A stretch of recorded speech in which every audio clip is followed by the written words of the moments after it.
आपको ये जानकर हैरानी नहीं होगी कि हमारा अर्थ 71% पानी से घिरा हुआ है, क्योंकि ये एक ऐसा फैक्ट है जो इसे हम स्कूल से पढ़ते आ रहे हैं। और आज हमारी पृथ्वी में 4 ओशियन हैं, लेकिन आज सिर्फ एक ओशियन के बारे में जानने वाले हैं और उसकी विशाल आकार जानकर आप चौंक जाएंगे। हमारे सारे कोऑर्डिनेट और चारों तरफ से ढक के रखने वाला एक ही ओशियन है और उसे हम आसानी से जान सके, इसलिए इसे 4 ओशियन में डिवाइड किया गया है। ये ओशियन 4 अलग अलग रीजन से डिवाइडेड हैं: Atlantic ocean, Indian ocean, Arctic ocean और पैसिफिक ओशियन। और आज हम पैसिफिक ओशियन के बारे में बात करने जा रहे हैं। पैसिफिक ओशियन इतना बड़ा है कि अगर हम चिली और पेरू के बीच से पैसिफिक ओशियन में जाकर होल करें और उसे अपोजिट साइड से निकाला जाए तो वो वियतनाम और ताइवान के करीब पैसिफिक ओशियन में ही निकलेगा। पृथ्वी पर इस तरह की सुरंग को एंटीपोड पॉइंट कहा जाता है, यानी एक बिंदु का ठीक उसका उल्टा बिंदु। पैसिफिक ओशियन इतना बड़ा है कि इसके पास अपने कई एंटीपोड मौजूद हैं।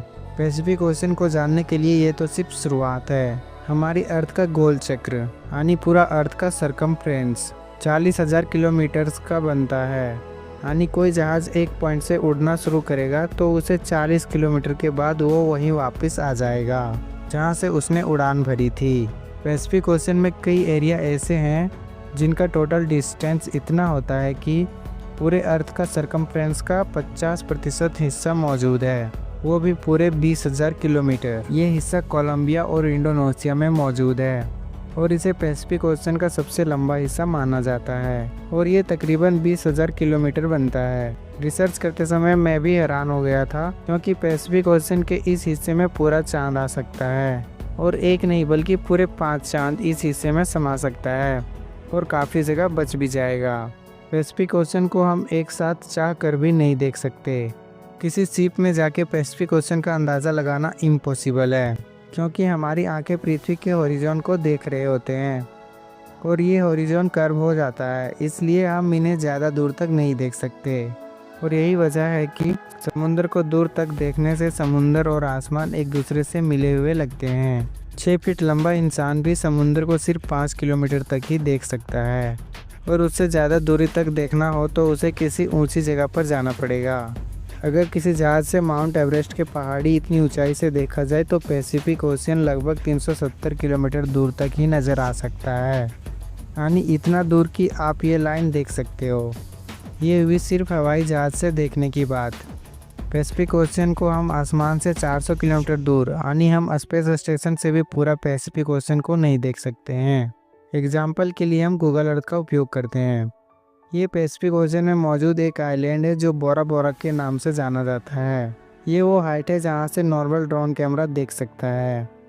15 किलोमीटर जूम आउट करके हम उस जगह पे पहुँच चुके हैं जहाँ से कमर्शियल एरोप्लेन से देखा जा सकता है। थोड़ा और जूम करने पर अब हम 40 किलोमीटर की दूरी से देख रहे हैं, यानी स्पेस स्टेशन से। लेकिन अभी भी पूरा पैसिफिक ओशियन नज़र नहीं आ पा रहा है।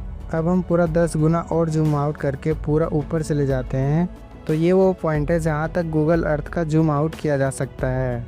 हमने फाइंड किया और यहाँ से अर्थ 60,000 किलोमीटर दूर से भी पैसिफिक ओशियन का 95% हिस्सा ही दिखाई दे रहा है, बाकी 5% का हिस्सा ज़मीन दिखाई दे रहा है। और पैसिफिक ओशियन की बात करें तो इसका क्षेत्रफल लगभग 16.5 करोड़ वर्ग किलोमीटर है।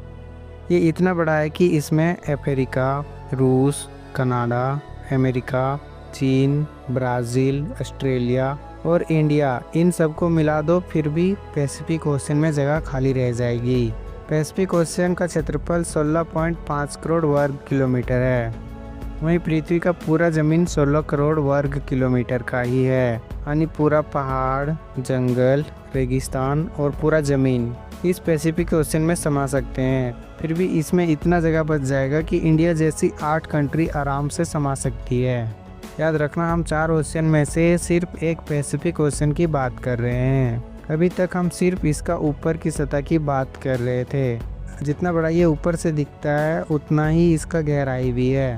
पैसिफिक ओशियन में सबसे गहराई के नाम से जाने जाने वाला पॉइंट चैलेंजर डीप है। इसको मरियाना ट्रेंच के नाम से भी जाना जाता है। इसकी गहराई लगभग 10.9 किलोमीटर है, यानी माउंट एवरेस्ट को डुबा दो तो भी ऊपर से लगभग 2 किलोमीटर की जगह बच जाएगी। और ये सिर्फ एक ट्रेंच नहीं जहाँ इतना गहराई है, बल्कि इस तरह के 4 और ट्रेंच ढूंढे जा चुके हैं।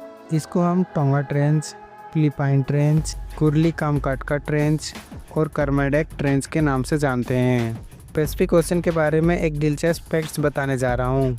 आज से करीब 500 साल पहले फर्डिनेंड मैगेलन एक शख्स ने पूरा पैसिफिक ओशन पार किया था।